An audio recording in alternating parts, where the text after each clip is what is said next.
Hello friends, good morning.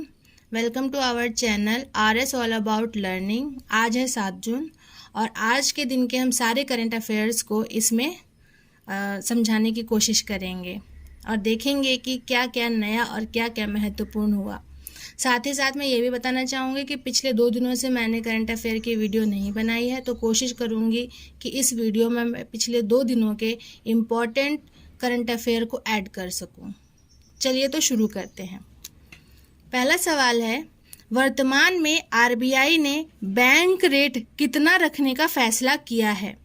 फिर से सुनते हैं, वर्तमान में RBI ने बैंक रेट कितना रखने का फैसला किया है? तो कितना रखने का फैसला किया है?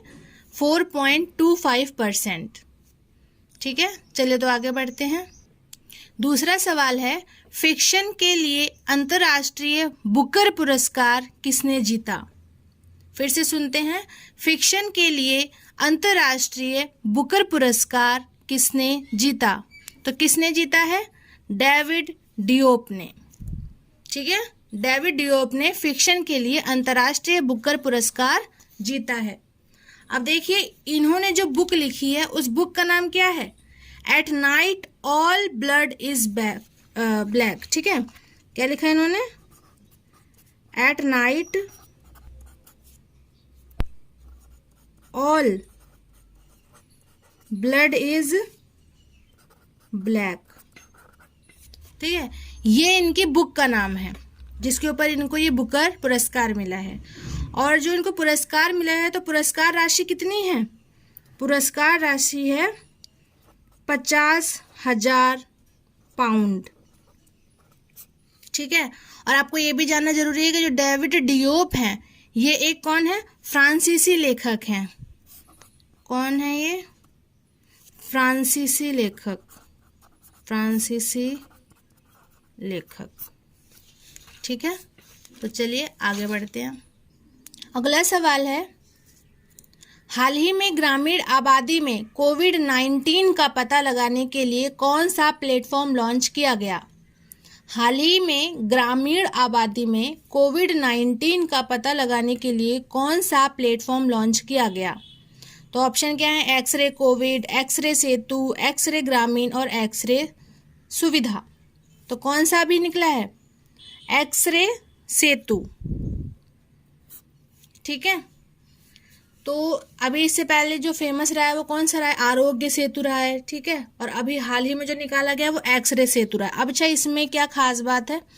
इसमें खास बात ये है कि इस ऐप के माध्यम से क्या होगा कि जैसे ग्रामीण कई इलाके होते हैं, वहाँ पे वो RT-PCR पहुँचना मुश्किल हो जाता है, या CT स्कैन वगैरह की सुविधाएं वहाँ नहीं हो पाती है। तो ऐसे में क्या हो सकता है कि व्हाट्सएप के माध्यम से जो पेशेंट होगा उसकी एक्सरे रिपोर्ट मंगवा ली जाएगी और फिर वहाँ पे उसके एक्सरे रिपोर्ट के अनुसार यदि उसमें कोविड के लक्षण हैं या नहीं है, तो जैसी भी चीज़ें होंगी उसको कंफर्म किया जाएगा व्हाट्सएप के माध्यम से। ठीक है, और फिर उसी में ही उसको मतलब और भी जो सुविधाएं होंगी, जैसे दवाई देना या क्या क्या परहेज कर सकते हैं, या कौन कौन सी सुविधाएं हो सकती हैं, इन सभी चीज़ों के बारे में जानकारी भी प्राप्त हो सकती है। ठीक है, तो आपको क्या याद रखना है कि एक्सरे सेतु के माध्यम से क्या हो सकता है कि ग्रामीण आबादी में कोविड-19 का पता लगाया जा सकता है। चलिए ठीक है, तो आगे बढ़ते हैं।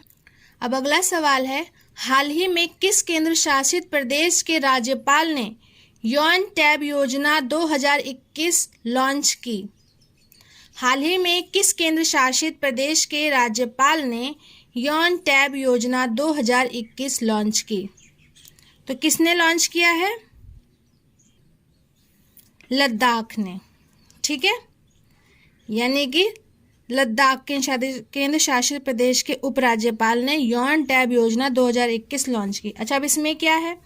इसमें ये बताया गया है कि 9 से 12 क्लास के जो स्टूडेंट हैं उनको क्या प्रोवाइड किया जाएगा? एजुकेशनल टैबलेट प्रोवाइड किया जाएगा। ठीक है, एजुकेशनल टैबलेट प्रोवाइड किया जाएगा। और इसमें क्या किया जाएगा? इसमें जैसे 35 जो बुक हैं वो ऑनलाइन और ऑफलाइन के माध्यम से इसमें होंगी, उसमें वो मतलब पढ़ाई वगैरह कर सकते हैं। और साथ ही में ये भी जानना जरूरी है कि ये जो लद्दाख के जो उपराज्यपाल हैं वे कौन है?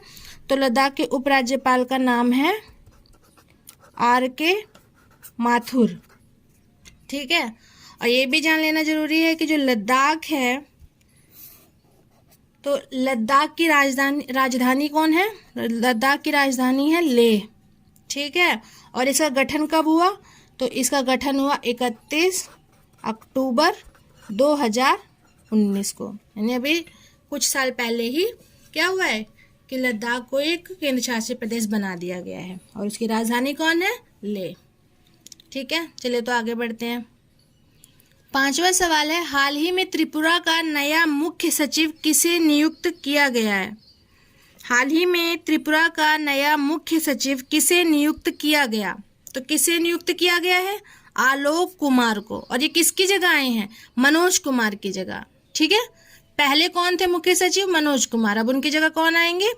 आलोक कुमार। ठीक है,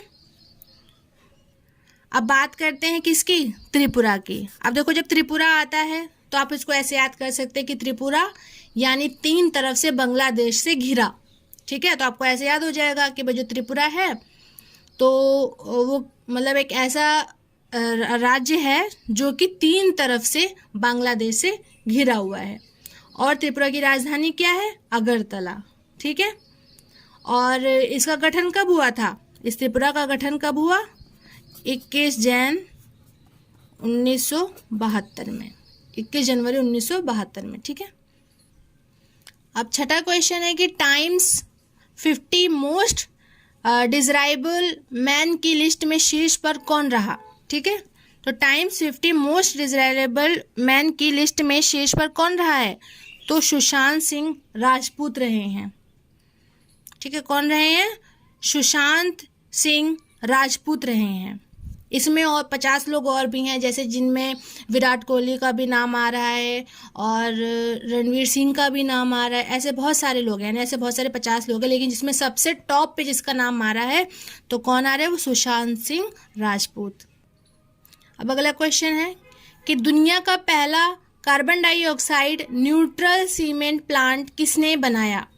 दुनिया का पहला carbon dioxide neutral cement plant किसने बनाया? तो किसने बनाया है? हीलबर्ग सीमेंट ने। हीलबर्ग सीमेंट ने। अब देखो, जो हीलबर्ग सीमेंट है तो ये कहाँ पे है? पहली बात तो ये है स्वीडन में। ठीक है, ये कहाँ पे है? स्वीडन में। और इसकी एक और बात याद देने वाली कौन सी है कि दुनिया की सबसे बड़ी दूसरी सीमेंट निर्माता कंपनी है। ये कौन है? दुनिया की सबसे बड़ी दूसरी सीमेंट निर्माता कंपनी है। और इसने ये जो CO2 न्यूट्रल सीमेंट प्लांट बनाने की योजना की है, ये किस लिए की है? क्योंकि अभी आपको पता है कि ग्लोबल वार्मिंग पर ज़्यादा ध्यान देने की बात है, इसलिए इन्होंने इस तरीके की सीमेंट बनाने का इन्होंने सोचा है। ठीक है, और ये क्या करेंगे कि संयंत्र प्रति वर्ष 1.8 मिलियन, ठीक है, मिलियन टन CO2 को कैप्चर करने में ये सक्षम रहेगा। ठीक है, तो इतनी सी बात है इसके लिए। अब अगला क्वेश्चन है, किस देश ने दुनिया का पहला कृत्रिम सूर्य बनाया? किस देश ने दुनिया का पहला कृत्रिम सूर्य बनाया? किसने बनाया है? चीन ने। ठीक है, यानी चीन ऐसा पहला देश बन गया जिसने दुनिया का पहला कृत्रिम सूर्य बनाया। और इसके माध्यम से वो क्या बताना चाह रहा है? उसने ये बोला है कि जो ये कृत्रिम सूर्य है वो नॉर्मल सूर्य जो हमारे सौरमंडल में सूर्य है उसमें उसके मतलब कि उसकी तुलना में 10 गुना ज़्यादा ये पावरफुल है। ठीक है, ये किसका कहना है? ये कहना है चीन का। 9वां प्रश्न है, किस राज्य सरकार ने राबता मुहिम अभियान शुरू किया? किस राज्य सरकार ने राबता मुहिम अभियान शुरू किया है? तो किसने किया है? पंजाब ने। अब देखिए, पंजाब ने राबता मुहिम अभियान शुरू किया है। अब इस अभियान के माध्यम से क्या होगा कि जो वहाँ की सरकार है वह क्या करेगी कि बच्चों के पेरेंट्स तक पहुँचेगी। ठीक है, बच्चों के पेरेंट्स तक पहुँचेगी। और किसके माध्यम से? फोन के माध्यम से। ठीक है, अभी तक 12.71 लाख पेरेंट से ये बात कर चुकी है। 12.71 लाख पेरेंट से बात कर चुकी है, ठीक है। और किसके ऊपर, ये किस में फ़ायदा होगा? इसमें फ़ायदा ये होगा कि अभी तीसरी लहर आनी है कोविड की, तो इसमें जो सबसे ज़्यादा असर पड़ेगा वो पड़ेगा बच्चों पे। तो ये कोविड,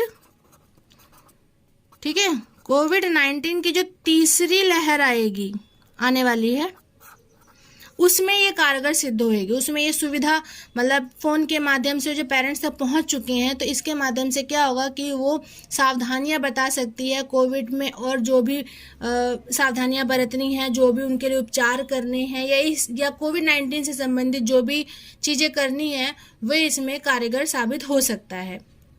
तो ठीक है, फिर अब समझ लिया हमने कि राबता मुहिम अभियान किसने शुरू किया है? पंजाब ने। अगला प्रश्न है, प्रधानमंत्री नरेंद्र मोदी ने कहां पर E100 प्रोजेक्ट लॉन्च किया? प्रधानमंत्री नरेंद्र मोदी ने कहां पर E100 प्रोजेक्ट लॉन्च किया? तो कहां पे लॉन्च किया है? पुणे में। अब इसमें क्या है कि पहली बात तो ये कि ये जो लॉन्च किया है, ये 5 जून 2021 को लॉन्च किया, और इसमें इसका उद्देश्य क्या है कि पूरे देश में इथेनॉल के उत्पादन और वितरण के लिए नेटवर्क स्थापित करना है। क्या करना है? पूरे देश में इथेनॉल के उत्पादन और वितरण के लिए नेटवर्क स्थापित करना है। और ये कब लॉन्च किया गया है? 5 जून 2021 को, ठीक है। अगला प्रश्न है, किस देश ने एकल खुराक वाली चीनी कैन साइनो बायो कोविड-19 टीके का उत्पादन शुरू किया? किस देश ने एकल खुराक वाली चीनी कैन साइनो बायो कोविड-19 टीके का उत्पादन शुरू किया? तो किसने किया है? पाकिस्तान ने, ठीक है। पाकिस्तान ने जो कोविड-19 के जो टीके का उत्पादन शुरू किया, उसका नाम क्या है? कैन साइनो बायो। और ये कहाँ से उसने लिया है? ये लिया है उसने चीन से। कहाँ से लिया उसने? ये चीन से लिया है। अगला प्रश्न है, भारतीय पुरातत्व सर्वेक्षण ASI को किस राज्य में त्रिरश्मि बौद्ध गुफा परिसर में 3 गुफाएं मिली हैं? भारतीय पुरातत्व सर्वेक्षण ASI को किस राज्य में त्रिरश्मि बौद्ध गुफा परिसर में 3 गुफाएं मिली हैं? तो किस में मिली हैं? महाराष्ट्र में। अगला प्रश्न है, HDFC बैंक ने किस वर्ष तक कार्बन न्यूट्रल बनने की योजना की घोषणा की है? HDFC बैंक ने किस वर्ष तक कार्बन न्यूट्रल बनने की योजना की है? तो किस वर्ष तक की है? 2031 से 2032। इसमें क्या होगा? इसमें ये है कि जैसे जो कार्बन डाइऑक्साइड को, मतलब कार्बन को हम जितना एमिट करेंगे वातावरण से, उतना ही हम उसको रिड्यूस कर देंगे, ठीक है। तो यही चीज जो है वो कब तक उसने बोला? 2031 से 2032। तो HDFC बैंक ने 2031 से 2032 तक कार्बन न्यूट्रल बनने की योजना की घोषणा की है। तो ये थे आज के हमारे करंट अफेयर्स।